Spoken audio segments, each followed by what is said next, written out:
Roomba Combo 10 Max versus Dreame X50 Ultra. The short version, one of these actually scrubs your floors and climbs over stuff like it's nothing. The other plays it safer and leans on a brand you already trust. That's the real split here. It's not specs, it's how much hassle you're willing to babysit out of a robot that costs this much. If you want set it and forget it with aggressive mopping and obstacle smarts, one fits. If you want the familiar app, easier support, and a Dreame that's been doing this for years, the other makes more sense. Both linked below with the current price. How do they actually clean? This is where the gap shows up first. Both pull crumbs and dust without drama on a normal day, but the Dreame X50 Ultra is running 20,000 pascals through a dual brush system built specifically to handle long hair without wrapping it into a knot. On carpets, that's the kind of suction that actually lifts embedded stuff instead of just skimming the top. The Roomba Combo 10 Max does fine on light debris and pet hair on hard floors, and the rubber brushes resist tangles, but on hardwood, it has a habit of scattering bigger bits before grabbing them. There's an opinion floating around from someone who replaced their Combo 10 with a competing LiDAR model and described the upgrade as night and day on pickup. That tracks with what most owners are reporting. Mopping is where the split gets sharper. The Roomba does a back and forth scrub with downward pressure, which sounds great on paper, and on a fresh spill, it's decent. On dried on stuff, owners keep saying it leaves the floor sticky or just smears the mess around. The Dreame lifts its mop pads off carpets, extends them into corners, and applies actual pressure where it matters. For day-to-day pet prints and kitchen grime, the Dreame leaves floors looking genuinely cleaned, not just damp. If real mopping is on your list, the Combo 10 is the harder one to defend here. Navigation? This one's not close. The Dreame uses LiDAR with a retractable tower and a 3D camera that recognizes a couple hundred object types. It maps a home in minutes, divides rooms accurately, and dodges cords, shoes, and pet bowls without much drama. The Roomba is camera and V-SLAM based, no LiDAR, which means it needs decent lighting and still bumps into things to learn the room.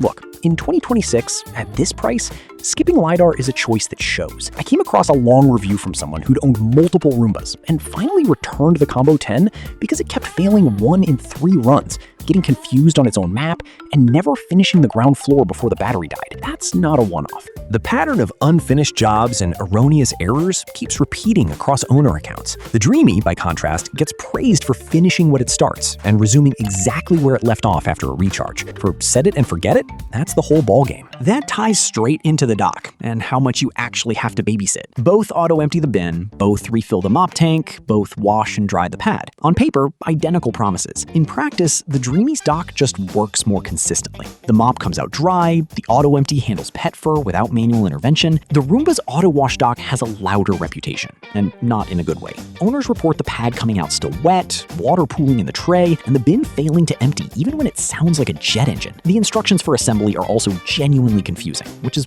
wild for a flagship. If you hate fiddling with your robot every week, the Dreame is the lower effort buy. App and long-term reliability. The iRobot Home app is mature, clean, and connects to Alexa, Siri, and Google without hassle. That's a real plus. The problem is what happens after month 6. Owners describe bin errors, battery issues, dirty water tank failures, and customer support that takes hours of chat to swap up that's then out of stock. The Dreame app takes a minute to learn and feels a touch sluggish, but the hardware itself stays consistent over time, and the 5-year warranty on the unit is the kind of backing the Roomba doesn't match. On clearance, the Dreame's retractable legs let it climb obstacles up to about 2 1/3 inches, and the body drops to 3.5 inches to slide under low couches. The Roomba clears standard thresholds, and that's about it. Useful gap if your home has transitions or low furniture. Price and value. They're in a similar premium range, with the Dreame usually sitting a bit higher unless it's on one of its frequent discounts. And it discounts hard, sometimes close to half off. The Roomba leans on brand recognition and the familiar app ecosystem. The Dreame leans on doing more of the actual job with less hand-holding. What you're paying extra for on the Dreame is LiDAR,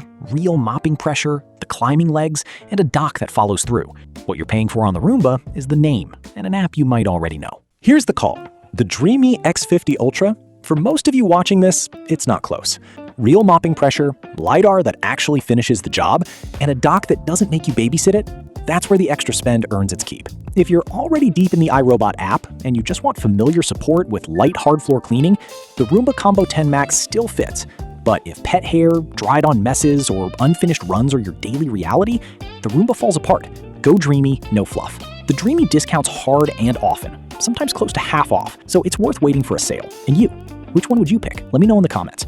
Both linked below with the current price.